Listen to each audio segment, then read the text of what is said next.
남루한 옷차림에 지게를 졌다고 함부로 대하지 마십시오. 촌노의 호통 한 번에 천하를 호령하던 고을 원님이 사시나무 떨듯 무릎을 꿇었습니다. 낡은 가달에 숨겨진 서리빨 같은 위엄, 그리고 모두를 경악하게 만든 그의 진짜 정체, 겉모습만 보고 사람을 업신여긴 자들에게 내리는 통쾌한 참교육, 그 짜릿한 반전의 드라마가 시작됩니다. 옛날 아주 먼 옛날에 호랑이가 담배를 피우던 시절보다도 더 오래된 때에 첩첩산중 깊은 골짜기마다 하얀 안개가 소미불처럼 내려앉은 무주골이라는 작은 마을이 있었습니다. 이 마을은 워낙 산세가 험하고 깊어서 세상의 시끄러운 소식조차 쉬이 넘어오지 못하는 곳이었는데, 아침이면 산새들이 지저귀는 소리에 잠을 깨고 저녁이면 집집마다 피어오르는 밥 짓는 연기가 골짜기를 가득 메우는 평화로운 곳이었습니다.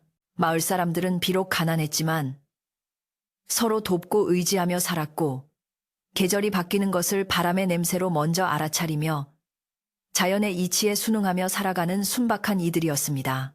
그곳에는 바람이 대나무 숲을 스치며 내는 소리만이 유일한 노랫가락이었고, 흐르는 계곡물 소리가 세상의 모든 이야기를 대신하는 듯 고요하고 아름다운 정취가 흐르고 있었습니다. 이 무주골 마을 어귀에는 다 쓰러져가는 초가집 한 채가 외따로 떨어져 있었는데, 그곳에는 박노인이라 불리는 늙은 나무꾼이 홀로 살고 있었습니다. 박노인은 언제나 색이 바래여 거의 회색이 다 된 낡은 삼배옷을 입고 있었고, 집시는 닳아서 발가락이 보일 정도였지만 그의 모습에서는 왠지 모를 단정함이 느껴졌습니다. 그는 매일 새벽동이 트기도 전에 일어나 마당을 정갈하게 쓸고 차가운 우물물로 세수를 한 뒤 낡은 지게를 짊어지고 산으로 향하곤 했습니다. 마을 사람들은 그가 언제부터 이 마을에 살았는지 정확히 기억하는 이가 없었으나 그저 아주 오래전부터 산과 함께 그곳에 있었던 바위나 나무처럼 자연스럽게 그를 대하며 살아가고 있었습니다. 박노인의 하루는 산을 오르는 것으로 시작되었는데, 굽은 허리와는 달리 산을 타는 그의 발걸음은 젊은이 못지않게 가볍고 소리가 없었습니다. 그는 무턱대고 나무를 베는 법이 없었고, 산신령에게 마음속으로 허락을 구하듯 잠시 묵념을 한 뒤에야 도끼질을 시작하곤 했습니다. 살아있는 푸른 나무는 절대로 건드리지 않았으며, 이미 수명을 다해 쓰러진 고목이나 말라 죽은 가지들만을 골라 지게에 담았는데, 이는 산의 기운을 해치지 않으려는 그의 깊은 배려였습니다. 그의 도끼질 소리는 둔탁하지 않고 맑게 울려 퍼져 산짐승들조차 놀라 도망가지 않을 정도로 리듬이 있고 평온하여 마치 산속의 연주와도 같았습니다. 해질녘이 되어지게 한가득 갓감을 싣고 내려오는 박노인의 모습은 마을 아이들에게는 익숙한 풍경이었고, 그는 오가며 마주치는 아이들에게 말없이 빙그레 웃어주는 것으로 인사를 대신하곤 했습니다. 그의 얼굴은 햇볕에 검게 그을리고 주름이 깊게 패여 있었지만 그 눈빛만은 맑은 호수처럼 깊고 그윽하여 한 번 마주치면 쉽게 잊을 수 없는 기운을 담고 있었습니다. 마을 사람들은 박노인이 그저 평범한 나무꾼이 아닐지도 모른다고 막연히 생각하면서도 그가 워낙 말수가 적고 자신을 드러내지 않았기에 그저 묵묵히 제 할 일을 하는 성실한 노인으로만 여겼습니다. 가끔 마을 잔치가 열려도 구석자리에 조용히 앉아 있다가 소리 없이 사라지곤 하는 그림자 같은 존재가 바로 박노인이었습니다. 그러던 어느 해 늦가을 바람이 유난히 차갑게 불어오던 때에 마을의 평온을 깨트리는 소란스러운 소식이 전해졌습니다.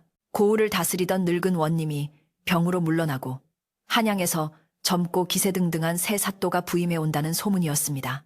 마을 우물가에 모인 아낙네들은 빨래 방망이를 두드리며 걱정스러운 얼굴로 이야기를 나누었고, 장터의 사내들도 막걸리 잔을 기울이며 앞으로 닥칠 일을 염려했습니다. 새로 오는 사또는 권세가 대단한 집안의 자제로 성정의 모나기가 이를 데 없고 백성들을 돌보기보다는 자신의 치적을 쌓는 데에만 혈안이 되어 있다는 소문이 파다했기 때문이었습니다. 바람결에 실려온 소문은 흉흉하기 짝이 없어 마을의 개들조차 짖지 않고 숨을 죽이는 듯 했습니다. 마침내 신임 사또가 부임하던 날, 고요하던 무주골 입구는 요란한 나팔 소리와 꽹과리 소리로 뒤덮이며 흙먼지가 자욱하게 일어났습니다. 화려한 가마를 타고 위세 좋게 등장한 젊은 사또는 비단 옷을 휘감고 거만한 표정으로 가마 문을 열고 나와 주눅이 들어 엎드려 있는 백성들을 차가운 눈빛으로 내려다 보았습니다. 그의 얼굴은 기름지고 하얘서 고생이라곤 해본 적 없는 귀공자의 모습이었으나 인매는 매섭게 올라가 있어 보는 사람으로 하여금 절로 고개를 숙이게 만드는 위압감이 서려 있었습니다. 사또는 관하로 들어서기도 전부터 마을의 누추한 풍경을 보며 혀를 찾고 마중 나온 이방과 관리들에게 큰 소리로 불호령을 내리며 자신의 권위를 과시하기 시작했습니다. 사또는 관아의 낡은 기둥과 벗겨진 단청을 보며 인상을 찌푸리더니 당장 이곳을 한양의 대갓집 못지않게 화려하게 꾸미라고 명했습니다. 그는 백성들의 고단한 삶이나 다가올 겨울의 추위 따위는 안중에도 없었고 오로지 자신이 머물 공간이 초라하다는 사실에 분개하며 관리들을 닥달했습니다. 또한 그는 관아 뒤뜰에 풍류를 즐길 수 있는 크고 멋진 정자를 짓겠다며 주변 산에서 구할 수 있는 가장 좋은 목재들을 당장 구해오라고 으름장을 놓았습니다. 이방은 곤란한 표정으로 머리를 조아리며 겨울 준비에 바쁜 백성들을 동원하기 어렵다고 읍소했지만 사또는 콧방귀를 뀌며 자신의 명이 법이라며 호통을 칠 뿐이었습니다. 발등에 불이 떨어진 관아의 관리들은 부랴부랴 마을의 나무꾼들을 모두 소집했고 그 중에는 당연히 박노인도 포함되어 있었습니다. 관아 마당에 불려나온 나무꾼들은 겁에 질린 표정으로 서로 눈치를 보며 서 있었지만 박노인만은 맨 뒷줄에 서서 담담한 표정으로 흔들림 없이 앞을 응시하고 있었습니다. 관리들은 사또의 불호령을 전달하며 기한 내에 대들보로 쓸 굵고 튼튼한 적송을 구해오지 못하면 큰 벌을 내릴 것이라고 협박했습니다. 젊은 나무꾼들은 깊은 산속 험한 곳에나 가야 겨우 볼 수 있는 귀한 나무를 며칠 안에 구해오라는 명령에 망연자실하여 한숨만 내쉬었습니다. 박노인은 관리들의 고함 소리를 들으며 속으로 깊은 탄식을 삼켰는데 이는 자신의 고됨 때문이 아니라 백성을 괴롭히는 관리의 횡포에 대한 안타까움 때문이었습니다. 그는 평생을 산과 함께 살아왔기에 나무 한 그루가 자라는데 얼마나 오랜 세월과 인고의 시간이 필요한지 누구보다 잘 알고 있었습니다. 그런 귀한 생명을 단지 사또의 유흥을 위한 정자를 짓는데 함부로 베어내야 한다는 사실이 못내 가슴 아팠습니다. 하지만 마을 젊은이들이 곤장을 맞거나 옥에 갇히는 꼴을 볼 수는 없었기에 박노인은 조용히 앞으로 나서며 자신이 가장 좋은 나무가 있는 곳을 안다고 나직이 말했습니다. 그의 목소리는 작았지만 묘하게 힘이 있어 소란스럽던 관아 마당이 순식간에 조용해지며 모든 시선이 박노인에게 쏠렸습니다. 이방은 박노인의 행색을 훑어보며 미심쩍은 눈빛을 보냈으나 워낙 급한 상황이라 믿져야 본전이라는 심정으로 그에게 기대를 걸어보기로 했습니다. 박노인은 아무런 대가도 요구하지 않고 그저 다른 나무꾼들에게는 너무 위험하니 자신 혼자 다녀오겠다고 말하며 지게를 고쳐봤습니다. 젊은 나무꾼들이 위험하다며 만류했지만 박노인은 괜찮다는 듯 손을 저으며 느릿느릿 관아문을 나섰고 그의 뒷모습은 여느 때보다 조금 더 쓸쓸해 보였습니다. 다음 날 새벽 박노인은 여느 때보다 일찍 일어나 정화수 한 그릇을 떠놓고 천지신명께 기도를 올린 뒤 산으로 향했습니다. 안개가 자욱하게 낀 산길은 험하고 미끄러웠지만 그는 마치 제 집 마당을 거니는 것처럼 익숙하게 발을 옮기며 깊은 골짜기로 들어갔습니다. 사람이 다니지 않아 덩굴이 우거진 숲을 헤치고 한참을 올라가자 절벽 끝에 위태롭게 서 있는 거대한 붉은 소나무 한 그루가 눈앞에 나타났습니다. 그 나무는 수백 년의 비바람을 견뎌낸 듯 웅장하고 기품이 넘쳐 흘렀으며 껍질은 용의 비늘처럼 거칠고 단단해 보였습니다. 박노인은 나무 앞에 짐을 풀고 무릎을 꿇어 큰 절을 올리며 부디 마을 사람들의 평안을 위해 희생해달라고 나무에게 용서를 구했습니다. 도끼질이 시작되자 쩡쩡 하는 맑은 소리가 깊은 산속의 정막을 깨우며 메아리쳐 울렸고 땀방울이 박노인의 하얀 수염을 타고 뚝뚝 떨어져 흙을 적셨습니다. 늙은 몸으로 감당하기 힘든 고된 작업이었지만 그는 쉬지 않고 도끼를 휘두르며 자신의 온 힘을 나무에 쏟아부었습니다. 해가 중천에 떴을 때쯤 마침내 거대한 소나무가 쿵 하는 소리와 함께 땅을 울리며 쓰러졌고 그 순간 숲속의 새들이 놀라 일제히 날아올랐습니다. 박노인은 쓰러진 나무의 줄기를 어루만지며 잠시 눈을 감고 나무의 영혼을 위로하는 시간을 가졌습니다. 그리고는 놀랍게도 그 거대한 나무를 다듬어지게에 얹고는 비틀거리면서도 꿋꿋하게 산을 내려오기 시작했습니다. 마을 사람들은 박노인이 자신의 몸집보다 몇 배나 큰 나무를 지고 내려오는 모습을 보고 입을 다물지 못하며 경외감 어린 눈빛으로 바라보았습니다. 평소에는 힘없는 노인처럼 보였던 그가 어디서 그런 괴력이 나오는지 도무지 알 수 없는 노릇이었지만 다들 그가 산신령의 도움을 받았을 것이라 수군거렸습니다. 박노인은 숨이 턱까지 차오르고 다리가 후들거렸지만 멈추지 않고 한 걸음 한 걸음 무거운 발걸음을 옮겨 관아 앞마당까지 나무를 운반했습니다. 그의 옷은 땀과 흙투성이가 되어 엉망이었고 얼굴은 흙먼지로 뒤덮여 있었지만 눈빛만은 여전히 형형하게 빛나고 있었습니다. 관아마당에 도착하여 쿵 소리를 내며 나무를 내려놓자 소란을 듣고 나온 이방과 관리들이 나무의 엄청난 크기와 질을 보고 감탄을 금치 못했습니다. 곧이어 소식을 들은 사또가 부채를 붙이며 느긋하게 걸어 나왔는데 그는 나무의 훌륭함에는 잠시 눈길을 주었을 뿐 곧이어 흙투성이가 된 박노인을 보며 인상을 찌푸렸습니다. 사또는 코를 막으며 어디서 거지 같은 늙은이가 들어와 관아의 공기를 더럽히느냐며 모욕적인 언사를 서슴지 않았습니다. 그는 박노인이 목숨을 걸고 구해온 나무의 가치를 인정하기는커녕 노인의 남루한 행색만을 탓하며 빨리 눈앞에서 치워버리라고 손짓했습니다. 박노인은 사또의 모욕에도 화를 내거나 굴욕감을 내비치지 않고 그저 묵묵히 고개를 숙여 예를 표할 뿐이었습니다. 그의 태도는 비굴함이 아니라 마치 철없는 아이의 투정을 받아주는 어른의 점잖음과 같아서 옆에서 지켜보던 이방마저 왠지 모를 송구함을 느낄 정도였습니다. 사또는 박노인의 그런 태도가 오히려 거슬린다는 듯 나뭇값은 나중에 쳐줄 테니 당장 썩 물러가라고 소리치며 뒤도 돌아보지 않고 안채로 들어가 버렸습니다.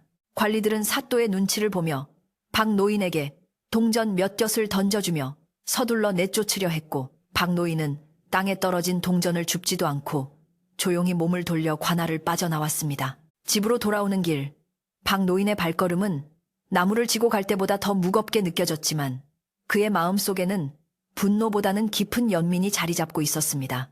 그는 겉모습만으로 사람을 판단하고 권력을 휘두르는 젊은 사또가 앞으로 겪게 될 시련과 그로 인해 고통받을 백성들을 생각하며 긴 한숨을 내쉬었습니다. 마을 입구에 주막주인 강할머니가 박노인을 발견하고는 혀를 차며 달려나와 어이구 이 양반아 그 고생을 하고도 빈손으로 오나? 하며 안타까워했습니다. 박노인은 그저 씁쓸한 미소를 지으며 나무가 쓰일 곳을 찾아갔으니 그것으로 되었네 하고는 짧게 대답하고 자신의 오두막으로 향했습니다. 그날 밤 박노인은 낡은 등잔불 아래 앉아 오래된 책 한 권을 꺼내 들고 조용히 글을 읽으며 마음을 달랬습니다. 그의 오두막 밖에서는 찬바람이 문풍지를 흔들며 울부짖었지만 방 안은 책장을 넘기는 소리만이 들릴 뿐 고요하고 평화로웠습니다. 하지만 마을의 공기는 달랐는데 사또가 만족스러운 나무를 얻었음에도 불구하고 더 많은 것을 요구하기 시작했다는 소문이 돌기 시작했기 때문입니다. 정자를 짓는 것뿐만 아니라 연못을 파고 기이한 돌을 구해오라는 등 사또의 욕심은 끝이 없었고 마을 사람들의 근심은 날로 깊어만 갔습니다. 한편 관아에서는 사또가 박노인이 가져온 나무를 보며 흡족해하면서도 그 나무를 베어온 노인에 대한 불쾌감을 씻지 못하고 있었습니다. 그는 자신의 권위를 세우기 위해 주변 고을의 유지들과 양반들을 초청하여 성대한 연회를 열 계획을 세우고 있었는데 이 연회 자리에서 자신의 위세를 널리 알리고자 했습니다. 사또는 이방을 불러 연회 준비를 철저히 하라고 지시하면서 내 정자가 완성되면 그곳에서 시를 읊고 술을 마실 터이니 고을에 글 좀 안다는 노인네들은 죄다 불러 모아 내 학식을 자랑해야겠다며 거드름을 피웠습니다. 이방은 사또의 명에 따르면서도 속으로는 박노인의 범상치 않은 눈빛이 자꾸만 떠올라 불안한 마음을 지울 수가 없었습니다. 며칠 후 관아 앞에는 화려한 정자가 뚝딱 지어졌고 박노인이 해온 붉은 소나무는 그 정자의 대들보가 되어 웅장한 자태를 뽐내고 있었습니다. 사또는 완공된 정자를 보며 크게 기뻐했고 드디어 기다리던 연회날이 다가왔습니다. 고을에 내로라 하는 양반들이 비단옷을 입고 줄지어 관아로 들어섰고 마당에는 풍악 소리가 울려 퍼지며 잔치 분위기가 무르익어 갔습니다. 사또는 가장 높은 상석에 앉아 거만한 표정으로 손님들을 맞이하며 자신의 치적을 자랑하기에 여념이 없었습니다. 하지만 이 화려한 잔치의 뒤편에서는 굶주린 백성들이 관아 담벼락에 기대어 음식 냄새를 맡으며 배를 움켜쥐고 있었고 그들의 눈에는 원망과 슬픔이 가득 차 있었습니다. 박노인 역시 마을 사람들과 함께 멀리서 이 광경을 지켜보고 있었는데 그의 표정은 그 어느 때보다 진지하고 엄숙했습니다.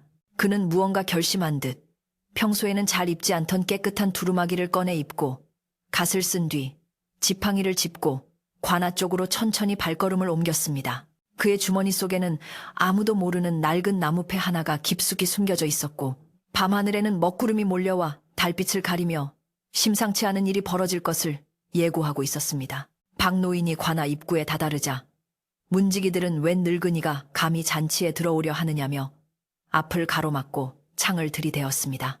그러나 박노인은 물러서지 않고 고을의 백성으로서 사또께 드릴 말씀이 있어 왔다며 낮고 위험 있는 목소리로 길을 비킬 것을 요구했습니다. 문지기들이 코웃음을 치며 그를 밀쳐내려던 찰나 안에서 술에 취한 사또가 시끄러운 소리를 듣고 무슨 일이냐며 소리쳤습니다. 이방이 달려나와 박노인을 알아보고 당황하여 사또에게 상황을 고하자 사또는 흥미롭다는 듯 입꼬리를 올리며 그 냄새나는 나무꾼 영감이 무슨 할 말이 있는지 드러나보자며 그를 안으로 들이라고 명했습니다. 연회장 안으로 들어선 박노인은 수많은 양반들의 조롱 섞인 시선과 사또의 경멸 어린 눈빛을 한 몸에 받으며 마당 한가운데에 섰습니다. 화려한 음식과 술이 넘쳐나는 상과 대비되는 그의 낡은 옷차림은 더욱 초라해 보였지만 그는 조금도 위축되지 않고 허리를 곧게 펴고 사또를 똑바로 응시했습니다. 음악 소리가 멈추고 주위가 조용해지자 사또는 비스듬히 누운 자세로 술잔을 기울이며 내 놈이 감히 내 잔치 흥을 깨다니 목숨이 여러 개라도 되는 모양이구나 라며 비아냥거렸습니다.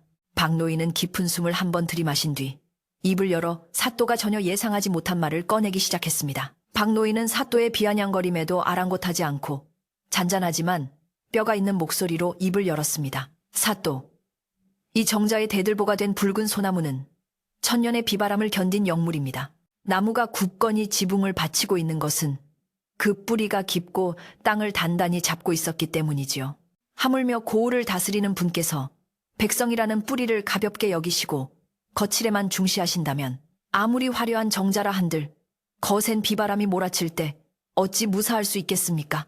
박노인의 이 말은 단순한 노인의 주정이라기보다는 마치 준엄한 스승이 철없는 제자를 꾸짖는 듯한 기품이 서려 있어 좌중을 일순간 얼어붙게 만들었습니다. 술에 취해 흥청거리던 양반들도 젓가락질을 멈추고 서로의 얼굴만 쳐다볼 뿐 감히 나서서 대꾸하는 이가 없었습니다. 사또는 박노인의 말에 얼굴이 불그락부르락해지며 술잔을 바닥에 내동댕이 쳤습니다. 네, 이놈! 감히 천한 나무꾼 주제에 내 앞에서 공자왈 맹자왈 훈계를 두려 하느냐?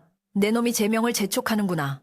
사또의 고함 소리에 악공들은 연주를 멈추었고 기생들은 놀라 몸을 움츠렸습니다. 하지만 사또는 곧 비열한 웃음을 지으며 박노인을 당장 옥에 가두는 대신 더 큰 모욕을 주기로 마음먹었습니다. 그는 이방에게 눈짓을 하며 이 늙은이가 술이 고픈 모양이니 내 친히 술을 하사하겠다.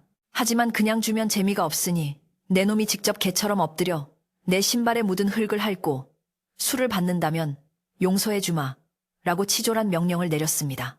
연회장에 모인 사람들은 사또의 잔인한 처사에 경악했지만 서슬퍼런 권세가 무서워 누구 하나 말리는 사람이 없었습니다. 박노인은 잠시 사또를 응시하더니 엎드리는 대신 천천히 허리를 굽혀 깨진 술잔 조각을 하나하나 줍기 시작했습니다. 그의 손놀림은 정갈했고 바닥을 치우는 모습조차 천박해 보이지 않았습니다. 그는 조용히 말했습니다. 그릇이 깨지면 다시 붙일 수 없듯이 한번 뱉은 말과 잃어버린 인심은 다시 담기 어려운 법입니다. 사또께서 주시는 술은 마음으로만 받겠습니다.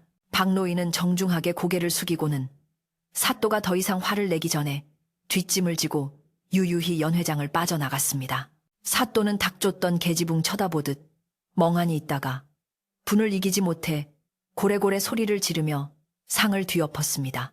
그날 이후 사또의 횡포는 더욱 교묘하고 집요해지기 시작했습니다.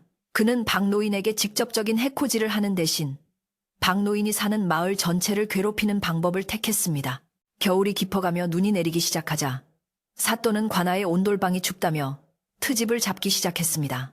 그는 이방을 불러 일반 숯은 연기가 나고 냄새가 역하여 머리가 아프니 태워도 연기가 전혀 나지 않고 향기가 나는 최고급 백탄을 구해오라고 명령했습니다. 그것도 단 며칠 안에 엄청난 양을 구해오라는 터무니없는 지시였습니다. 무주골 같은 산골 마을에서 그런 귀한 숯을, 그것도 한겨울에 대량으로 만들어내는 것은 불가능에 가까운 일이었습니다. 관아의 포졸들이 마을로 들이닥쳐 집집마다 문을 두드리며 숯을 내놓으라고 윽박질렀고 숯을 내지 못하는 집의 가장들을 포승줄로 묶어 관아로 끌고 갔습니다. 마을은 순식간에 아수라장이 되었고 아이들의 울음소리와 아낙네들의 통곡 소리가 끊이지 않았습니다. 주막을 운영하는 강할머니는 발을 동동 구르며 이 엄동설 안에 무슨 수로 그 귀한 백탄을 만들어낸단 말인가. 사또가 우리를 다 얼어 죽이거나 맞아 죽게 하려는 심산이 분명하다며 한탄했습니다. 마을 사람들은 웅성거리며 대책을 논의했지만 뾰족한 수가 없어 발만 동동 구를 뿐이었습니다. 이때 소식을 들은 박노인이 지게를 지고 마을 회관으로 천천히 걸어왔습니다. 박노인은 불안에 떠는 마을 사람들을 둘러보며 차분한 목소리로 말했습니다. 모두 걱정 마시게. 내 비록 늙었으나 젊은 시절 숯 굽는 일을 배운 적이 있네. 백탄은 불을 다루는 기술이 까다롭긴 하나 정성을 들이면 만들지 못할 것도 없지. 내가 가마터로 올라갈 테니 젊은이 몇 명만 나를 도와 나무를 날라주게. 마을 사람들은 박노인의 말에 반신반의하면서도 지푸라기라도 잡는 심정으로 그를 따르기로 했습니다. 박노인은 마을 뒤편 낡은 숯가마를 보수하고 참나무를 골라 가마 안에 쟁여넣기 시작했습니다. 그의 손길은 여전히 거침이 없었고 불을 지피는 요령은 평생 숯만 구운 장인처럼 능숙했습니다. 밤낮으로 불을 지키는 박노인의 얼굴은 숯검댕과 땀으로 뒤범벅이 되었지만 그는 한시도 가마 곁을 떠나지 않았습니다. 숯을 굽는 일은 불의 색깔과 연기의 냄새만으로 가마 안의 상태를 알아채야 하는 고도의 기술이 필요했습니다. 박노인은 가마의 숨구멍을 미세하게 조절하며 불의 기운을 다스렸고 젊은이들에게 불을 너무 급하게 먹이면 나무가 타고 너무 약하게 먹이면 숯이 설익는다. 사람을 다루는 것도 이와 같아서 조급함을 버리고 때를 기다려야 한다며 넌지시 가르침을 주기도 했습니다. 며칠 밤을 꼬박 세운 끝에 마침내 가마 문을 열고 시벌건 숯을 꺼내 모래로 덮어식히는 작업이 끝났습니다. 완성된 백탄은 은은한 은빛이 감돌며 두드렸을 때 쇳소리가 나는 최상품이었습니다. 마을 사람들은 박노인이 만들어낸 숯을 보며 감탄을 금치 못했고 역시 박노인은 보통 사람이 아니라며 수군거렸습니다. 박노인은 지게 한가득 숯을 싣고 다시 관아로 향했습니다. 눈길을 헤치고 관아에 도착한 박노인이 숯을 내려놓자 이방과 관리들은 숯의 품질을 보고 입을 다물지 못했습니다. 한양의 왕실에서나 쓴다는 최고급 백탄보다 더 훌륭했기 때문입니다. 이방이 서둘러 사또에게 숯을 진상하자 사또는 따뜻해진 방바닥에 누워 숯을 훑어보더니 비웃음을 흘렸습니다. 시골 늙은이가 재주는 제법이구나. 허나 이 숯이 정말 연기가 안 나는지 내 눈으로 직접 확인해봐야겠다.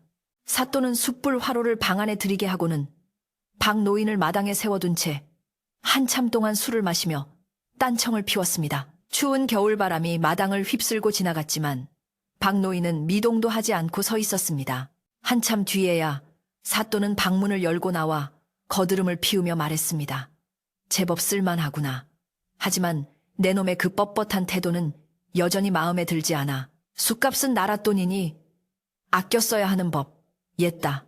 사또는 엽전 꾸러미 대신 엽전 몇 던을 바닥에 휙 던지며 박노인을 모욕했습니다. 박노인은 바닥에 흩어진 엽전을 줍지 않고 사또를 똑바로 쳐다보며 말했습니다. 사또, 이 숯은 나무가 자신의 몸을 태워 검게 변하면서도 속으로는 가장 뜨거운 열기를 품은 것입니다. 겉은 검고 보잘것없어 보여도 그 쓰임새는 귀한 법이지요. 사람 또한 거칠애가 화려하다고 하여 속이 알찬 것은 아니며 옷이 남루하다고 하여 그 뜻이 비천한 것은 아닙니다. 부디 이 숯불의 온기처럼 백성들의 얼어붙은 마음을 헤아려 주십시오. 박노인의 말은 정중했지만 그 내용은 사또의 폐부를 찌르는 일침이었습니다. 사또는 말문이 막혀 얼굴이 벌개졌지만 숯의 품질이 워낙 좋아 꼬투리를 잡을 수 없었기에 씩씩거리며 방으로 들어가 버렸습니다. 마을로 돌아온 박노인은 아무 일도 없었다는 듯 다시 일상으로 돌아갔지만 마을의 분위기는 사뭇 달라져 있었습니다. 주막의 강할머니는 마을 안악들이 모인 자리에서 목소리를 낮추어 은밀하게 이야기했습니다. 내 이럴 줄 알았어. 저 박노인 양반, 예사분이 아니야. 지난번에 쌈짓돈을 꺼내는데 그 손에 낀 가락지가 예사 물건이 아니더란 말이지. 그리고 가끔 혼자 계실 때 읊조리는 소리를 들어보면 글줄이나 읽은 선비들도 모르는 어려운 시구절 같더라고. 우리 마을의 귀한 분이 숨어 사시는 게 분명해. 강할머니의 말에 사람들은 고개를 끄덕이며 박노인을 더욱 어려워하고 존경하게 되었습니다. 그러나 사또의 악행은 여기서 멈추지 않았습니다. 봄이 다가오자 사또는 또 다른 핑계를 대며 마을 사람들을 괴롭히기 시작했습니다. 이번에는 자신의 생일잔치를 성대하게 열겠다며 산속 깊은 곳에 사는 야생앵과 귀한 약초들을 구해오라고 닥달했습니다. 사냥에 익숙하지 않은 농사꾼들이 산을 헤매다 다치기 일쑤였고 약초를 캐러 절벽을 오르다 떨어져 다리가 부러지는 사람도 생겼습니다. 마을의 인심은 흉흉해졌고 곳곳에서 사또를 원망하는 소리가 터져나왔지만 관아의 위세에 눌려 누구도 대놓고 항의하지 못했습니다. 사람들은 밤마다 모여 한숨을 쉬며 호랑이보다 무서운 것이 가혹한 관리라더니 우리가 딱 그 꼴이구나 하며 신세 한탄을 했습니다. 그러던 어느 날 사또는 더욱 기가 막힌 명령을 내렸습니다. 자신의 생일 잔치에 쓸 특별한 술을 빚어야 한다며 새벽 이슬을 받은 꽃잎만으로 술을 담가 오라는 것이었습니다. 그것도 마을의 처녀들을 동원하여 꽃을 따게 하라는 명령이었습니다. 이는 단순히 노동을 시키는 것을 넘어 마을의 처녀들을 희롱하려는 수작임이 분명했습니다. 마을의 젊은이들은 분노하여 낫과 대미를 들고 관아로 쳐들어가겠다고 일어섰습니다. 더 이상은 못 참습니다. 우리 누이들을 사또의 놀이개로 바칠 수는 없습니다. 마을 회관은 분노한 청년들의 고함 소리로 가득 찼고 당장이라도 큰 사단이 날 것 같은 일촉즉발의 상황이었습니다. 이때 박노인이 다시 한번 사람들 앞에 섰습니다. 그는 흥분한 청년들을 가로막으며 단호하게 말했습니다. 멈추게. 자네들이 지금 관아로 쳐들어간다면 그것은 반역이 되어 자네들뿐만 아니라 마을 전체가 몰살을 당할 것이네. 분노는 불과 같아서 잘 다스리면 쇠를 녹이지만 잘못 쓰면 자신을 태우는 법이야. 박노인의 눈빛은 어느 때보다 강렬했고 그 위험에 눌려 청년들은 슬그머니 낯을 내려놓았습니다. 박노인은 이어서 말했습니다. 내게 생각이 있으니 이번 일은 내게 맡겨주게. 사또가 원하는 그 꽃술 내가 직접 빚어가지고 갈 것이네. 그리고 이번에야말로 사또의 그 삐뚤어진 마음을 바로잡고 올 것이야. 박노인은 집으로 돌아가 창고 깊숙한 곳에서 오래된 항아리 하나를 꺼냈습니다. 그리고는 산을 돌아다니며 꽃잎을 따는 대신 자신이 오랫동안 간직해온 귀한 약재들과 맑은 산삼 섞은 물을 항아리에 담았습니다. 그는 밤새도록 정성을 다해 술을 빚으며 묵묵히 다가올 결전의 날을 준비했습니다. 그의 표정에는 비장함마저 감돌았는데 이는 단순히 술을 빚는 것이 아니라 마을의 운명을 건 큰일을 준비하는 사람의 모습이었습니다. 강할머니는 박노인의 집 앞을 지나다 그가 빚는 술 냄새를 맡고는 저 술 향기가 예사롭지 않구나. 마치 궁궐에서나 맡을 법한 고귀한 향이야. 라며 고개를 갸웃거렸습니다. 마침내 사또의 생일잔치 날이 밝았습니다. 관아는 오색 천으로 장식되었고 인근 고을의 수령들과 유지들이 구름처럼 몰려들었습니다. 사또는 비단 옷을 입고 높은 자리에 앉아 들어오는 선물들을 보며 입이 귀에 걸려 있었습니다. 마을 사람들은 두려움 반 기대 반으로 박노인의 뒤를 따랐습니다. 박노인은 깨끗하게 빤 하얀 두루마기를 입고 품에는 자신이 빚은 술병을, 소매 속에는 낡고 오래된 마패 하나를 조심스럽게 감춘 채 관아로 향했습니다. 그의 발걸음은 더 이상 힘없는 노인의 것이 아니었고 천하를 호령하던 옛 장군의 그것처럼 당당하고 거침이 없었습니다. 관아마당에 들어선 박노인을 보자 사또는 불쾌한 표정을 지으며 소리쳤습니다. 아니, 저 불길한 늙은이가 또 왔구나. 오늘은 내 좋은 날이니 매질을 하여 내쫓아라. 포졸들이 달려들려 하자 박노인은 우렁찬 목소리로 호통을 쳤습니다. 물러거라. 내 오늘 사또께 올릴 귀한 술을 가져왔으니 이 술을 받고 나서 나를 쳐도 늦지 않을 것이다. 그 목소리에 담긴 기세가 얼마나 대단한지 포졸들은 감히 접근하지 못하고 주춤거렸습니다. 좌중의 손님들도 술렁거리며 박노인을 주목하기 시작했습니다. 사또는 호기심과 분노가 뒤섞인 눈으로 박노인을 노려보며 오냐, 내 놈이 가져온 술이 내 입맛에 맞지 않으면 그 자리에서 목을 칠 것이다. 라고 으름장을 놓았습니다. 박 노인은 천천히 사또 앞으로 걸어 나갔습니다. 그의 주변으로 기이한 정적이 감돌았고 바람조차 숨을 죽이는 듯 했습니다. 박 노인은 술병의 마개를 열었고 그 순간 그윽하고 맑은 향기가 연회장 전체에 퍼져나갔습니다. 그것은 세상 어디에서도 맡아본 적 없는 천상의 향기였습니다. 사또조차 그 향기에 취해 잠시 넋을 잃을 정도였습니다. 박 노인은 술잔에 술을 따르지 않고 사또의 눈을 똑바로 응시하며 말했습니다. 이 술은 백성의 눈물과 한숨, 그리고 이 땅의 정기로 빚은 것입니다. 사또께서 진정 백성을 사랑하는 마음이 티끌만큼이라도 있다면 이 술이 달 것이요. 그렇지 않다면 독이 될 것입니다. 사또는 코웃음을 치며 술잔을 낚아채듯 받아들었습니다. 허튼 수작, 내 그깟 술 한 잔에 겁을 먹을 줄 아느냐. 사또는 단숨에 술을 들이켰습니다. 그 순간 사또의 표정이 일그러지며 기묘한 변화가 일어나기 시작했습니다. 연회장의 분위기는 걷잡을 수 없는 소용돌이 속으로 빠져들고 있었고 박 노인의 손은 천천히 소매 속의 물건을 향해 움직였습니다. 이제 거짓된 껍데기가 벗겨지고 진실이 드러날 시간이 다가오고 있었습니다. 사또가 술을 단숨에 들이켜자마자 그의 얼굴은 순식간에 일그러지기 시작했습니다. 마치 썩은 물을 마신 사람처럼 헛구역질을 하더니 손에 들고 있던 술잔을 바닥에 내동댕이 쳤습니다. 쨍그랑하는 소리와 함께 값비싼 백자 술잔이 산산조각이 나고 파편이 사방으로 튀었습니다. 사또는 벌겋게 달아오른 얼굴로 박 노인을 향해 삿대질을 하며 고래고래 소리를 질렀습니다. 네 이놈, 감히 내 생일잔치에 똥물을 가져왔느냐? 입안이 타들어가는 것 같고 뱃속이 뒤틀리는구나. 내 너를 당장 능지처참하여도 시원치 않을 것이다. 사또의 분노는 하늘을 찌를 듯했고 연회장에 있던 모든 사람들이 숨을 죽이고 공포에 질려 떨었습니다. 박 노인은 날아오는 파편에도 눈 하나 깜짝하지 않고 오히려 더욱 차분하고 서늘한 눈빛으로 사또를 응시했습니다. 그는 낮지만 분명한 목소리로 또박또박 말했습니다. 사또, 그 술은 제가 정성을 다해 빚은 명주입니다. 다만 그 술에는 청렴이라는 약재가 들어있어 마음이 깨끗하지 못한 자가 마시면 쓴맛이 나고 속이 뒤틀리게 되어 있습니다. 백성들의 고혈을 짜내어 채운 배에 청렴한 기운이 들어가니 탈이 나는 것은 당연한 이치가 아니겠습니까? 박 노인의 말은 마치 얼음장처럼 차가웠고 그 논리 정연함에 사또는 말문이 막혀 씩씩거리기만 할 뿐이었습니다.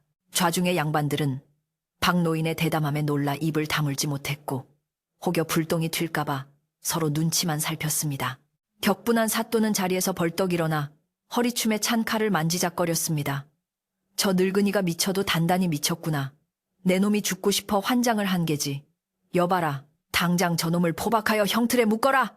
내 친히 저놈의 주둥이를 찢어놓을 것이다. 사또의 명령에 포졸들이 창을 겨누며 박 노인에게 다가갔지만 박 노인에게서 뿜어져 나오는 기이한 위압감 때문에 선뜻 손을 대지 못하고 주춤거렸습니다. 박 노인은 그저 뒷짐을 진 채 포졸들을 한번 쓱 둘러보았을 뿐인데 산전수전 다 겪은 베테랑 포졸들조차 오금이 저려 뒷걸음질을 칠 정도였습니다. 이방이 사태를 수습하려는 듯 땀을 뻘뻘 흘리며 사또 앞으로 달려나갔습니다. 사또, 진정하십시오. 오늘은 좋은 날이 아닙니까? 저 늙은이가 노망이 들어 헛소리를 하는 것이니 매질이나 몇 대 하여 내쫓으시지요. 피를 보시면 잔치 분위기를 망칠까 저어대옵니다.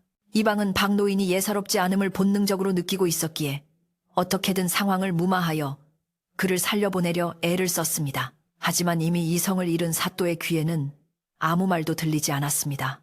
사또는 이방을 발로 걷어차며 소리쳤습니다. 닥쳐라. 내 놈도 저 늙은이와 한패냐? 내 오늘 저놈의 버르장머리를 고쳐놓지 않으면 사또 자격이 없다. 사또는 다시 자리에 앉아 거친 숨을 몰아쉬며 박 노인을 굴복시킬 방법을 궁리했습니다. 단순히 매질을 하는 것으로는 분이 풀리지 않을 것 같았습니다. 그는 비릿한 미소를 지으며 박 노인에게 말했습니다. 좋다. 내 놈이 그토록 말재주가 좋으니 내 너에게 기회를 주마. 네가 진정 학식 있는 노인네라면 지금 이 자리에서 시를 한 수 지어보거라. 주제는 소나무다. 만약 네가 지은 시가 내 마음에 든다면 살려보낼 것이요. 그렇지 못하다면 내 놈의 목을 베어 저잣거리에 걸어둘 것이다. 사또는 그를 모르는 천한 나무꾼이 시를 지을리 만무하다고 생각하며 박 노인을 조롱하고 망신을 준 뒤 죽이려는 심산이었습니다. 연회장에 모인 양반들은 사또의 잔인한 장난에 혀를 찼습니다. 평생 나무만 하던 노인에게 한 시를 지으라니 이는 죽으라는 말이나 다름없었기 때문입니다. 하지만 박 노인은 조금도 당황하는 기색 없이 고개를 끄덕였습니다. 그리하지요. 하오나 제가 시를 짓는 동안 사또께서도 약조를 하나 해주셔야겠습니다. 제가 만약 사또께서도 감탄할 만한 시를 짓는다면 창고에 쌓인 곡식을 풀어 굶주린 백성들에게 나누어 주십시오. 박 노인의 당당한 제안에 사람들은 웅성거리기 시작했습니다. 사또는 코웃음을 치며 오냐, 내 놈이 공맹이라도 읊는다면 내 곡간을 다 털어주마. 어서 지져보거라 라며 비웃었습니다.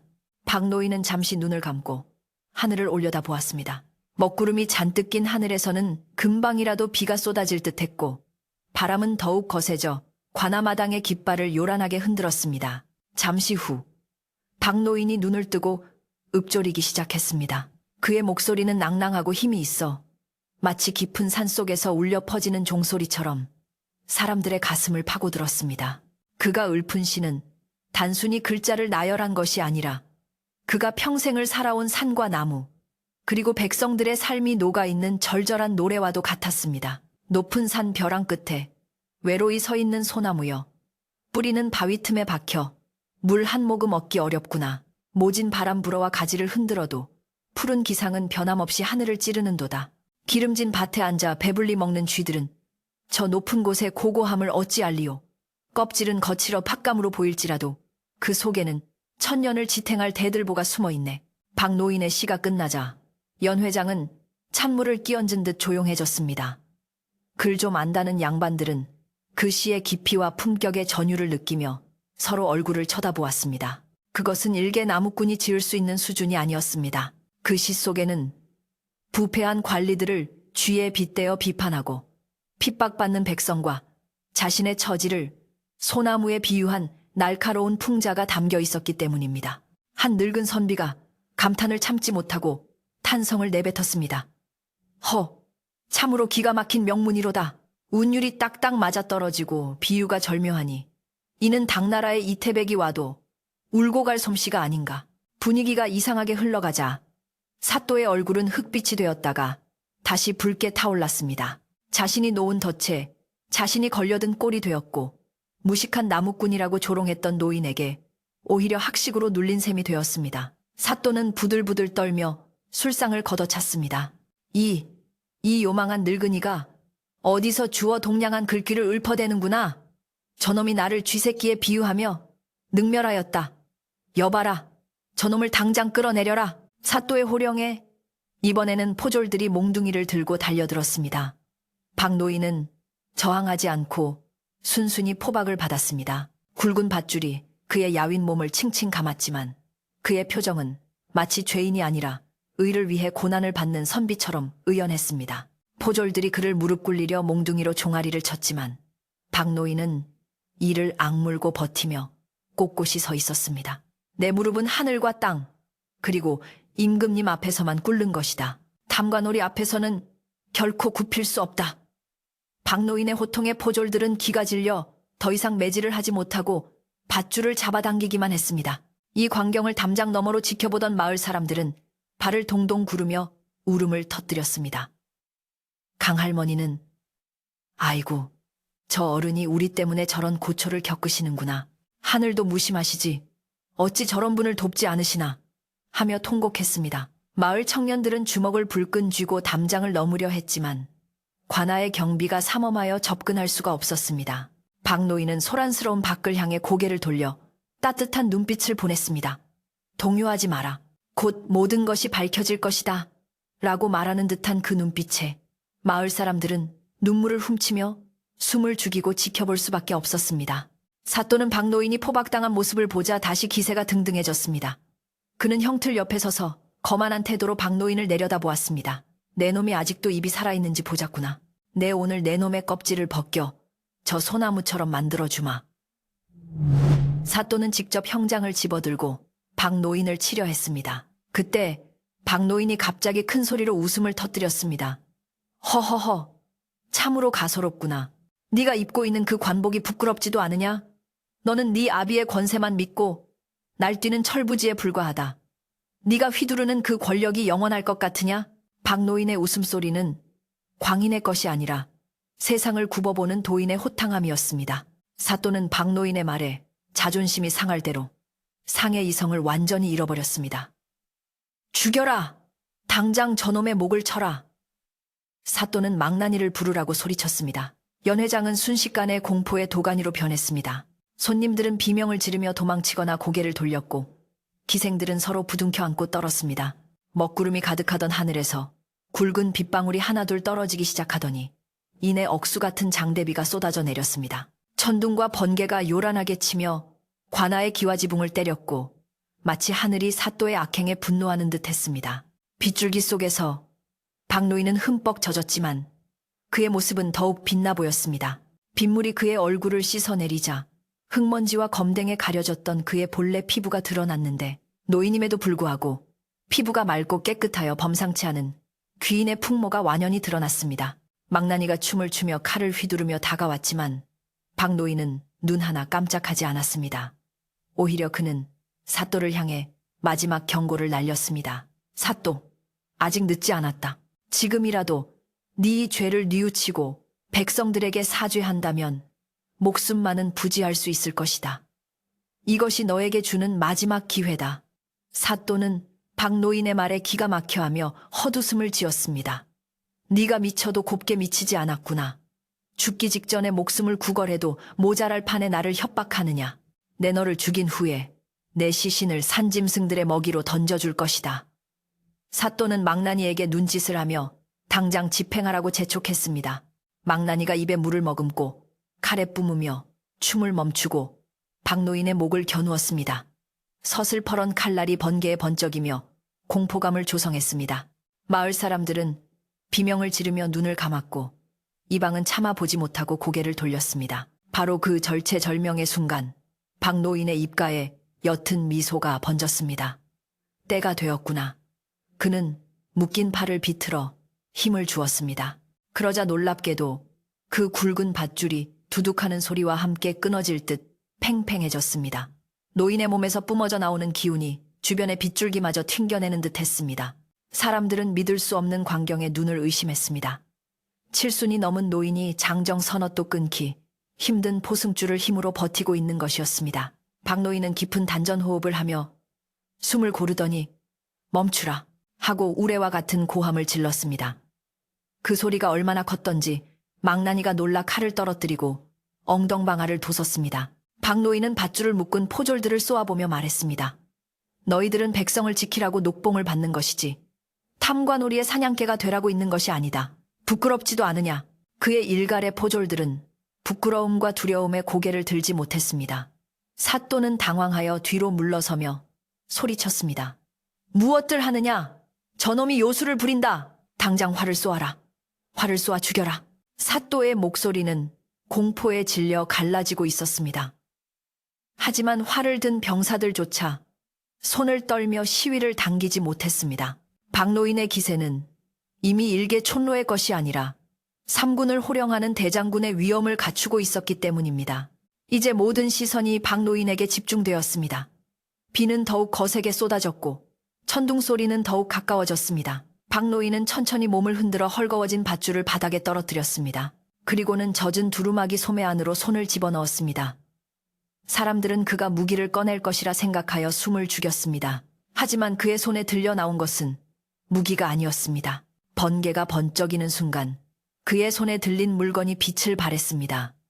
둥근 펫쇠패에 말 5마리가 새겨진 그 누구도 함부로 흉내낼 수 없는 왕의 증표였습니다.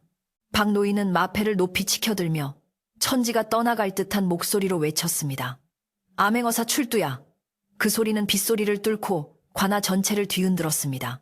동시에 닫혀있던 관아의 대문이 활짝 열리며 암행어사 출두야를 외치는 수십 명의 역졸들이 들이닥쳤습니다. 그들은 상투를 풀어 헤치고 몽둥이를 든 채 폭풍처럼 몰아쳐 들어와 관아를 순식간에 포위했습니다. 연회장은 아수라장이 되었고 양반들은 혼비백산하여 상 밑으로 기어들어가거나 도망치느라 신발도 신지 못했습니다. 사또는 그 자리에 얼어붙어 입만 뻥긋거릴 뿐 아무런 말도 하지 못했습니다. 그의 눈은 마패에 고정되어 있었고 다리는 사시나무 떨듯 후들거렸습니다. 박노인은 더 이상 허리가 굽은 나무꾼이 아니었습니다. 그는 꼿꼿한 자세로 마당 한가운데 서서 엄중한 표정으로 사또를 내려다보았습니다. 역졸들이 사또를 애워싸고 창을 겨누었습니다. 박노인은 마패를 사또의 눈앞에 들이대며 서늘하게 말했습니다. 내 이놈, 국법을 어기고 백성을 도탄에 빠뜨린 죄, 네가 알렸다. 사또는 다리에 힘이 풀려 그 자리에 털썩 주저앉고 말았습니다.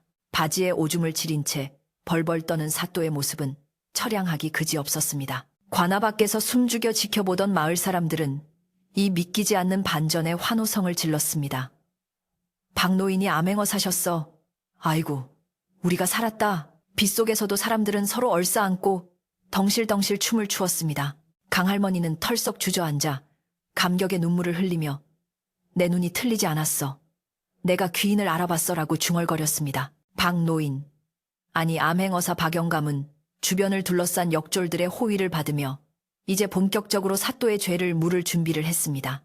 비는 여전히 내리고 있었지만 그 비는 더 이상 차가운 겨울비가 아니라 묵은 때를 씻어내고 새로운 세상을 여는 축복의 비처럼 느껴졌습니다. 빗줄기가 잦아들고 구름 사이로 달빛이 비치기 시작하자 관아 마당의 풍경은 그야말로 천지개벽한 모습이었습니다. 방금 전까지 호랑이처럼 으르렁대며 위세를 떨치던 사또는 이제 젖은 쥐꼴이 되어 진흙탕에 무릎을 꿇고 있었고 그 앞에는 낡은 삼배옷을 입은 박노인이 산처럼 거대한 위엄을 뿜어내며 서 있었습니다. 역졸들의 횃불이 마당을 대낮처럼 환하게 비추자 사또의 얼굴에 묻은 진흙과 공포로 일그러진 표정이 적나라하게 드러났습니다. 박노인은 더 이상 늙고 병약한 나무꾼이 아니었습니다. 그의 눈빛은 서슬퍼런 칼날 같았고 온몸에서 풍겨나오는 기운은 범접할 수 없는 권위를 담고 있어 주변의 공기마저 무겁게 짓누르는 듯 했습니다. 박노인은 천천히 사또 앞으로 다가가 허리를 굽혀 그의 눈을 똑바로 들여다보았습니다. 사또는 감히 고개를 들지 못하고 바들바들 떨며 땅바닥에 머리를 쳐박고 있었습니다. 박노인이 입을 열자 그 목소리는 낮고 부드러웠으나 뼛속까지 파고드는 힘이 있었습니다. 고개를 들어 나를 보라. 네가 그토록 업신여기던 나무꾼이다. 내 눈에는 내가 그저 힘없는 늙은이로 보였더냐? 사람을 볼 때 옷차림과 신분으로만 판단하는 내 좁은 소견이 결국 너 자신을 파멸로 이끈 것이다. 사또는 억지로 고개를 들었으나 박노인의 눈빛을 마주하자마자 다시 비명을 지르며 엎드려 살려달라고 빌기 시작했습니다. 박노인은 품에서 또 다른 물건을 꺼내어 사또의 눈앞에 던졌습니다. 그것은 왕이 하사한 유척과 쇠로 만든 자과 임금이 내린 교지였습니다. 이를 본 이방과 육방 관속들은 기겁을 하며 땅에 납작 엎드렸습니다. 아이고 대감마님, 죽을 죄를 지었습니다. 저희는 그저 시키는 대로 했을 뿐입니다요. 그들은 박노인이 단순한 암행어사가 아니라 선대왕을 모셨던 영해정 출신으로 은퇴 후 세상의 민심을 살피기 위해 미행하고 있던 박문수 대감이라는 사실을 뒤늦게 깨닫고 혼비백산했습니다. 사또 역시 그 이름을 듣자 얼굴이 백지장처럼 하얗게 질리며 이제 모든 것이 끝났음을 직감하고 절망에 빠졌습니다. 박노인은 엄숙한 표정으로 사또의 죄목을 하나하나 읊기 시작했습니다. 첫째, 너는 백성을 하늘처럼 섬겨야 할 목민관으로서 자신의 사리사욕을 채우기 위해 무리하게 정자를 짓고 백성들의 고혈을 짜내었다. 천년을 산 소나무를 베어내게 한 것은 자연을 거스른 죄요. 그 과정에서 백성들을 혹사시킨 것은 인륜을 저버린 죄이다. 박노인의 호통에 사또는 죽여주십시오 대감마님. 이라는 말만 앵무새처럼 반복하며 눈물을 흘렸습니다. 하지만 박노인의 꾸짖음은 여기서 멈추지 않았습니다. 그의 목소리는 점점 더 커져 관아 담장을 넘어 마을 전체에 울려 퍼졌습니다. 둘째, 한겨울 엄동설 안에 택감도 없는 백성들에게 사치스러운 백탄을 요구하여 생존을 위협하였다. 네가 따뜻한 온돌방에서 귤을 까먹으며 희희낙낙할 때 백성들은 언 손을 호호 불며 숯을 굽느라 피눈물을 흘렸다. 그 숯은 백성들의 살과 뼈를 태워 만든 것과 다름없거늘 너는 그 귀함을 모르고 낭비하였으니 용서받지 못할 것이다. 박노인은 발로 사또가 앉았던 의자를 걷어차며 분노를 표출했습니다. 마을 밖에서 듣고 있던 백성들은 박 노인이 자신들의 억울함을 속 시원하게 풀어주자 서로를 부둥켜 안고 소리 없는 눈물을 흘렸습니다. 셋째, 자신의 생일 잔치를 핑계로 백성들의 곡간을 털고 심지어 처녀들을 희롱하려 하였다. 네가 마신 술이 쓰다고 하였느냐? 그것은 술에 독이 든 것이 아니라 내 마음속의 탐욕과 죄책감이 술맛을 그리 느끼게 한 것이다. 청렴한 자에게는 감로수와 같으나 부정한 자에게는 독약과 같은 것이 바로 백성의 정성이다. 박노인의 지적은 전곡을 찔렀습니다. 사또는 자신이 마신 술이 독주가 아니었다는 사실에 안도하기보다 자신의 더러운 마음이 만천하에 드러났다는 부끄러움에 몸둘 바를 몰랐습니다. 그는 이제 변명할 기력조차 잃고 멍하니 바닥만 응시할 뿐이었습니다. 박노인은 역졸들에게 명령하여 사또의 관복을 벗기고 죄인의 형틀에 묻게 했습니다. 화려한 비단옷이 벗겨지고 흰 속적삼 차림이 된 사또는 더 이상 고을의 수령이 아니라 그저 초라한 죄인에 불과했습니다. 박노인은 이방과 아전들도 모두 포박하게 했습니다. 너희들 또한 죄가 가볍지 않다. 사또가 잘못된 길을 가면 목숨을 걸고 간언해야 할 터인데 오히려 그 권세에 빌부터 백성들을 수탈하는 앞잡이 노릇을 했으니 그 죄는 사또와 다름없다. 이방은 억울하다고 소리쳤지만 역졸들은 가차없이 그들의 입에 재갈을 물리고 무릎을 꿇렸습니다. 관아의 정리가 어느 정도 끝나자 박노인은 닫혀있던 대문을 활짝 열라고 명했습니다. 이제 백성들을 안으로 들이라. 굳게 닫혀있던 관아의 문이 열리자 밖에서 기다리던 마을 사람들이 쭈뼛거리며 마당으로 들어섰습니다. 그들은 포박된 사또와 관리들을 보고 놀라면서도 한편으로는 통쾌한 표정을 감추지 못했습니다. 박노인은 단상에서 내려와 마을 사람들 앞으로 다가갔습니다. 그리고는 허리를 깊이 숙여 정중하게 사과했습니다. 내 늦게 도착하여 여러분의 고통을 너무 오래 방치하였소. 이 못난 늙은이를 용서하시오. 마을 사람들은 당황하여 어쩔 줄 몰라 하며 박노인에게 맞절을 올렸습니다. 아이고 대감마님, 당치 않습니다. 대감마님 덕분에 저희가 살았습니다. 주막집 강할머니가 눈물을 글썽이며 앞으로 나와 박노인의 손을 잡았습니다. 네, 이럴 줄 알았어. 그 거친 손이 예사손이 아니라고 했지. 우리 같은 천한 것들을 위해 이리 애써주시니 죽어도 여한이 없구려. 박노인은 강할머니의 손을 따뜻하게 감싸주며 미소 지었습니다. 할멈이 주던 국밥 한 그릇이 임금님 수라상보다 더 따뜻하고 맛있었소. 그 마음을 내 평생 잊지 않으리다. 박노인은 곧바로 관아의 곡간을 열라고 지시했습니다. 이곳에 쌓인 곡식과 비단은 모두 여러분이 땀 흘려 바친 것입니다. 사또의 생일잔치를 위해 차려진 저 음식들도 모두 주인이 따로 있습니다. 오늘 밤은 높고 낮음이 없으니 모두가 배불리 먹고 그동안의 서름을 씻어내도록 하시오. 곡간 문이 열리고 쌀가마니가 쏟아져 나오자 사람들은 환호성을 질렀습니다. 며칠을 굶주렸던 아이들은 잔치상으로 달려가 떡과 고기를 집어들었고 어른들은 서로에게 술을 따라주며 기쁨을 나누었습니다. 사또를 위해 준비된 화려한 잔치는 이제 백성들의 축제가 되었습니다. 박노인은 옥문을 열어 억울하게 갇힌 사람들을 모두 풀어주었습니다. 숯을 구우러 갔다가 잡혀간 가장들이 풀려나오자 가족들은 서로 얼싸안고 엉엉 울었습니다. 그 울음소리는 슬픔의 통곡이 아니라 기쁨의 해후였기에 듣는 이들의 마음을 뭉클하게 했습니다. 박노인은 그 모습을 흐뭇하게 바라보며 다친 사람들에게는 의원을 불러 치료하게 하고 집을 잃은 사람들에게는 관아의 객사를 내어주어 쉬게 했습니다. 그의 세심한 배려에 마을 사람들은 만세, 암행어사 대감 만세를 외치며 박노인을 칭송했습니다. 잔치 분위기가 무르익어가자 박노인은 상석에 앉지 않고 마을 노인들 틈에 섞여 앉았습니다. 그는 사또가 마시려던 비싼 술 대신 마을 사람들이 즐겨 마시는 탁주 한 사발을 들이키며 캬, 역시 이 맛이 최고로다 라며 호탕하게 웃었습니다.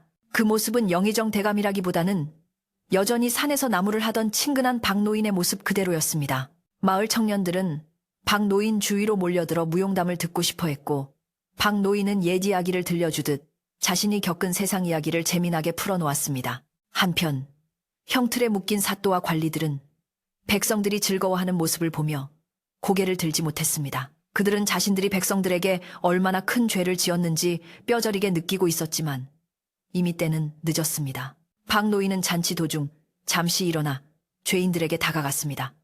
그리고 조용히 말했습니다.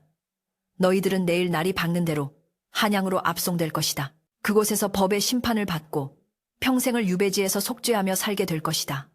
부디 그곳에서는 땀의 소중함을 깨닫고 흙을 만지며 정직하게 사는 법을 배우거라. 사또는 눈물을 흘리며 고개를 끄덕였지만 박노인은 더 이상 그에게 눈길을 주지 않고 돌아섰습니다. 밤이 깊어지자 비구름은 완전히 물러가고 둥근 보름달이 마을을 환하게 비추었습니다. 맑게 갠 밤하늘에는 별들이 총총히 박혀 있었고 관아마당에는 모닥불이 타오르며 따뜻한 기운을 퍼뜨렸습니다. 사람들은 모닥불 주위에 둘러앉아 노래를 부르고 춤을 추며 그동안의 시름을 털어버렸습니다. 악공들도 흥이 나서 악기를 연주했고 기생들도 백성들과 어우러져 춤을 추었습니다. 신분과 지위의 벽이 허물어진 그날 밤, 무주골은 세상에서 가장 평등하고 행복한 마을이 되었습니다. 박노인은 툇마루에 앉아 그 평화로운 광경을 바라보며 깊은 생각에 잠겼습니다. 그는 자신이 잠시 권력을 사용하여 악을 응징했지만 진정한 평화는 백성들 스스로가 서로를 아끼고 지킬 때 온다는 것을 알고 있었습니다. 그는 옆에 앉은 마을 촌장에게 말했습니다. 내가 떠나고 나면 또 다른 사또가 오겠지요. 하지만 두려워 마시오.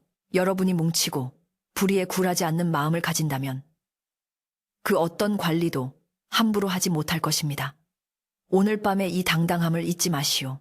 촌장은 박노인의 손을 꼭 잡으며 명심하겠노라고 다짐했습니다. 새벽녘이 되어서야 잔치는 끝이 났습니다. 사람들은 배부르고 따뜻한 몸으로 각자의 집으로 돌아갔지만 아무도 잠을 이루지 못했습니다. 너무나 꿈만 같은 일들이 하룻밤 사이에 일어났기 때문입니다. 박노인은 관아의 내하에서 잠을 청하지 않고 자신이 살던 낡은 오두막으로 돌아가겠다고 고집을 피웠습니다. 역졸들이 만류했지만 그는 내 집은 그곳이다. 거기만큼 편안한 곳이 없다며 웃어 넘겼습니다. 지게를 지고 터벅터벅 걸어가는 그의 뒷모습은 여전히 소박했지만 달빛 아래 그림자는 그 어느 때보다 거대해 보였습니다. 오두막에 도착한 박노인은 익숙하게 아궁이에 불을 지피고 자리에 누웠습니다. 흙병 냄새와 솔잎 향기가 어우러진 방 안은 고향의 품처럼 아늑했습니다. 그는 밖에서 들려오는 풀벌레 소리를 자장가 삼아 잠을 청했습니다. 내일이면 한양으로 올라가 보고를 하고 다시 일상으로 돌아가야 하겠지만 적어도 오늘 밤만큼은 나무꾼 박노인으로서 행복한 꿈을 꿀 수 있을 것 같았습니다. 마을의 개 짖는 소리조차 평화롭게 들리는 고요한 밤이었습니다. 다음날 아침 해가 중천에 뜨도록 박노인이 일어나지 않자 마을 사람들이 걱정되어 오두막으로 모여들었습니다. 그러나 방문을 열었을 때 방 안은 텅 비어 있었습니다. 이불은 반듯하게 개어져 있었고 아랫목에는 온기가 남아 있었지만 박노인의 모습은 어디에도 없었습니다. 대신 방 한가운데 작은 쪽지가 하나 놓여 있었습니다. 강할머니가 떨리는 손으로 쪽지를 집어들었고 그를 아는 훈장님이 그 내용을 읽어주었습니다. 사람들은 쪽지의 내용을 듣고 모두가 숙연해지며 고개를 끄덕였습니다. 훈장님이 떨리는 목소리로 읽어내려간 쪽지에는 박노인이 평소 보여주었던 단정하고 힘찬 필치로 다음과 같은 글귀가 적혀 있었습니다. 무주골 사람들에게 나는 잠시 이곳에 머물다 가는 나그네였을 뿐이네. 그대들이 보여준 따뜻한 인심과 정직한 땀방울이 나에게는 가장 큰 위로가 되었네. 나는 이제 나의 본분으로 돌아가 조정에서 백성들을 위한 정치를 바로잡는데 남은 힘을 쏟으려 하네. 나를 찾지 말고 지금처럼 서로 의지하며 굳건한 소나무처럼 살아가길 바라네. 그동안 고마웠네. 짧지만 깊은 울림을 주는 그의 마지막 인사에 방 안에 모인 마을 사람들은 한동안 아무 말도 하지 못하고 그저 쪽지만 바라보았습니다. 마을 사람들은 박노인이 떠났다는 사실에 큰 상실감을 느꼈지만 동시에 가슴 한구석이 벅차오르는 것을 느꼈습니다. 그토록 높은 지위에 있는 분이 자신들과 함께 밥을 먹고 땀을 흘리며 나무를 하고 심지어 자신들을 위해 권력에 맞서 싸워주었다는 사실이 믿기지 않을 만큼 감사했기 때문입니다. 강할머니는 옷고름으로 눈물을 훔치며 말했습니다. 우리가 신선님을 모시고 살았구먼. 어쩐지 그 눈빛이 예사롭지 않더라니. 부디 한양 가셔서도 건강하시고 우리 같은 백성들 잊지 말아주시구려. 사람들은 박노인의 빈 오두막을 향해 깊이 허리를 숙여 작별 인사를 올렸습니다. 비록 몸은 떠났지만 그의 정신은 마을에 깊이 뿌리내린 뒤였습니다. 얼마 지나지 않아 한양에서 새로운 소식이 바람을 타고 전해져 왔습니다. 박노인, 아니, 박문수 대감이 올린 장계가 임금님께 전해져 조정이 발칵 뒤집혔다는 것이었습니다. 백성들을 괴롭히던 전임 사또와 그 일당들은 엄중한 국문을 받고 모두 유배형에 처해졌으며 그들이 부정하게 축제한 재산은 모두 몰수되어 다시 백성들을 구제하는 데 쓰이게 되었다는 통쾌한 소식이었습니다. 무주골 사람들은 이 소식을 듣고 덩실덩실 춤을 추며 기뻐했고 정의가 살아있음을 확인하며 안도의 한숨을 내쉬었습니다.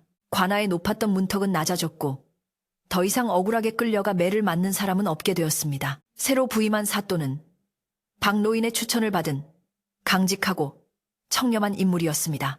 그는 부임하자마자 가장 먼저 한 일이 박노인이 살던 오두막을 찾아가 큰 절을 올리는 것이었습니다. 그리고 마을 원로들을 찾아다니며 박대감께서 아끼시던 이 마을을 제가 어찌 소홀히 대할 수 있겠습니까? 앞으로 백성들의 소리에 귀 기울이며 낮은 자세로 섬기겠습니다라고 약속했습니다. 새 사또는 전임 사또가 지으려던 호화로운 정자 계획을 전면 취소하고 이미 지어진 정자는 마을 사람들의 쉼터와 아이들의 글방으로 내어주었습니다. 사치와 향락의 상징이었던 곳이 배움과 휴식의 장소로 탈바꿈한 것입니다. 계절이 바뀌어 무주골에도 따뜻한 봄이 찾아왔습니다. 겨우내 얼어붙었던 계곡물이 녹아 졸졸 흐르고 산과 들에는 진달래와 개나리가 흐드러지게 피어났습니다. 마을 사람들의 얼굴에도 웃음꽃이 활짝 피었습니다. 예전 같으면 춘궁기에 먹을 것이 없어 굶주렸겠지만 박노인이 열어준 곳간 덕분에 이번 봄은 넉넉하고 평온하게 보낼 수 있었습니다. 농부들은 밭을 갈며 박노인이 가르쳐준 대로 욕심부리지 않고 땅을 소중히 대했고 숯을 굽던 젊은이들은 박노인의 기술을 이어받아 질 좋은 숯을 만들어 장터에 내다 팔며 살림을 불려나갔습니다. 마을은 날로 번성해 갔습니다. 박노인이 살던 오두막은 주인을 잃었지만 흉가가 되지 않고 오히려 마을의 성지처럼 변했습니다. 마을 사람들은 순번을 정해 오두막을 청소하고 마당에 잡초를 뽑으며 박노인이 언제든 돌아오면 쉴 수 있도록 정갈하게 관리했습니다.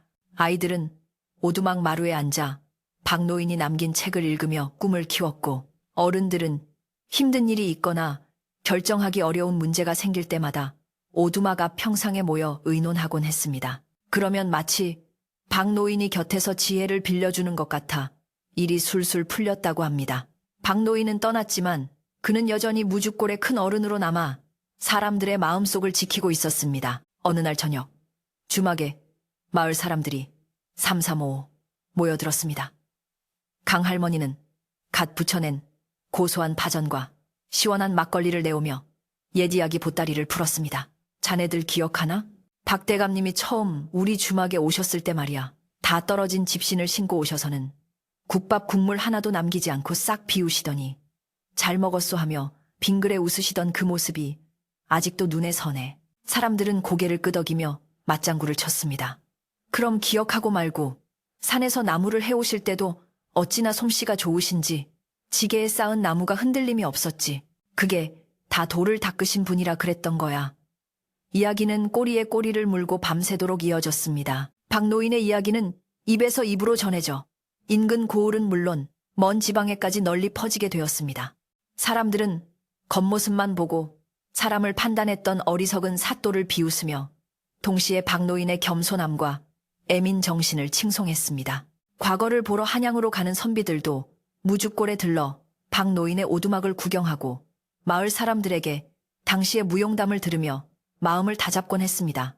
나도 훗날 관리가 되면 박대감처럼 백성을 위하는 목민관이 되리라. 무주골은 단순한 산골 마을이 아니라 청렴과 정의를 상징하는 곳으로 세상에 알려지게 되었습니다. 세월이 흘러 강할머니도 허리가 많이 굽고 머리가 하얗게 새었지만 그녀는 여전히 주막 한 구석에 박노인을 위한 빈자리를 마련해 두고 있었습니다. 어느 비 오는 날 삿갓을 쓴 나그네가 주막에 들러 술 한 잔을 청했습니다. 나그네는 강할머니가 차려준 술상 귀퉁이에 놓인 빈 술잔을 보고 의아해하며 물었습니다. 할머니, 저 빈 술잔은 누구를 위한 것입니까?